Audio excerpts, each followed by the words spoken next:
मैया इंतजार कर रही है कि लाला वापस आ रहा हो। मैया को सुबह से ही इंतजार है कि आज लाला वापस आ रहा होगा। मैया ने माखन निकाल के रखा, मिश्री तैयारी की और कृष्ण के स्वागत में कि मेरा लाला आ रहा होगा अपनी आंखें बिछाए, पलकें बिछाए बैठी थी। और ज्यों ही छकड़ों के आने की आवाज सुनाई दी, मैया जो है ना, और वो कहाँ लाला, कहाँ लाला, कहाँ लाला कहते हुई बाहर आई। और बाहर आकर के जब देखा कि वहां पर तो कोई नहीं है, तो पूछ रही हैं, कह रहे मेरो लल्लू लौट के आएगा, वो कहाँ है, लाला कहाँ है। आज बहुत अव्यवस्था है, पीछे भी और आगे भी।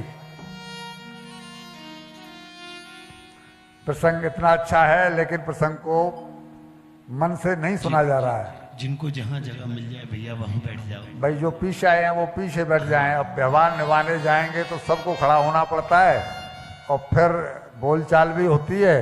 और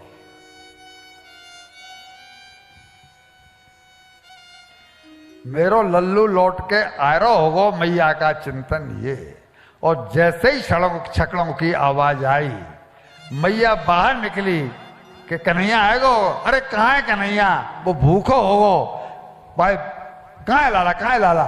लेकिन लाला तो आए नहीं थे। तो बाबा से कहती है उसे का सोरो है का, अरे भाई जगाओ, वो भूखो होगो, मैं कब से बैठी हूं माखन लेके नहीं।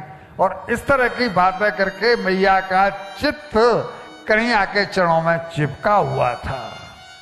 वो दिख क्यों ना रहो, बाकी को सखाऊ ना दिख रहे, बात का है, चक्कर का है। और ये कहते हुए मैया जब सीखने लगी तो बाबा को मजबूरन नीचे रथों से उतरना पड़ा। और कहती है मैया को बाबा कहते हैं कि अरे चल भीतर चल, मैं तुझे भीतर बताता हूं। लेकिन मैया टस से मस नहीं हो रही है।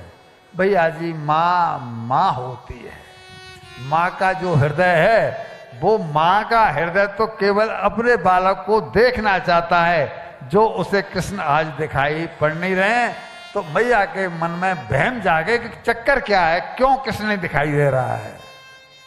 जब कोई व्यक्ति घर में आता है तो पत्नी पूछती है मेरे लिए क्या लाया, पिता पूछता है आज कितना कमाया, भाई पूछता है कि सब काम निपटा आया, बहन पूछती है मेरी फीस भरे आया। केवल एक पत्नी पूछती है मां क्या लाया। एक केवल मां है जो ये पूछती है कि सुबह से घर से निकला है, तूने दिन में पूरे में क्या क्या खाया। माँ का हृदय केवल बालक के लिए। अब बालक को माँ तरस रही है कि कहाँ है कृष्ण, लेकिन जवाब जब नहीं मिल रहा है तो मैया रोने लगी। नंद बाबा नीचे उतर के आए और उनका हाथ पकड़कर अंदर खींचने लगे, चल अंदर चल, मैं बताता हूं। लेकिन मैया कह रही है वो तो ठीक है, लेकिन उसे लाला को जगा तो लो, वो भूखा होगा, वो क्यों नहीं जग रहा है। और बाबा खींच के ले गए और बोले कि मेहर वो हमारा लाला नहीं है, वो नहीं आया है, वो तो वसुदेव देवकी का लाला है। और इतना सुनते ही मैया कन्हैया कन्हैया कह के और पछाड़ खाने लगी। पछाड़ खा करके बोली बाबा से कि तुम कैसे पिता हो। उसने कही और तुमने मान ली। उसको मैंने दूध नहीं पिलाया तो माँ, जब मैंने दूध पिलाया तो माँ मैं ही तो हूं। तुमने कैसे मान लिया कि वो वसुदेव और देवकी का लाला है। तुम्हारा ये हृदय फट क्यों नहीं गया उसको मथुरा में छोड़ते समय। जब मैंने दूध पिलाया तो उसकी मां मैं हूं, अरे तुमसे तो दशरथ जी अच्छे थे कि जब राम जी के जाने के बाद में उन्होंने प्राण छोड़ दिए, तुम अपने बेटे को छोड़ आए और तुम्हारे चित्त में तुम्हें कोई दुख नहीं भयो, तुमसे तो दशरथ जी चोखे। बाबा कहते हैं यशोदे, प्राण तो मेरे भी निकलना चाहते थे, लेकिन मैंने उनको थाम लिया, निकलने नहीं दिया। क्यों? कि जब राम जी आए महलों में और दशरथ जी को नहीं देखा तो बहुत रोए थे, बहुत दुख प्रकट किया, बहुत रोए थे पिताजी की याद में।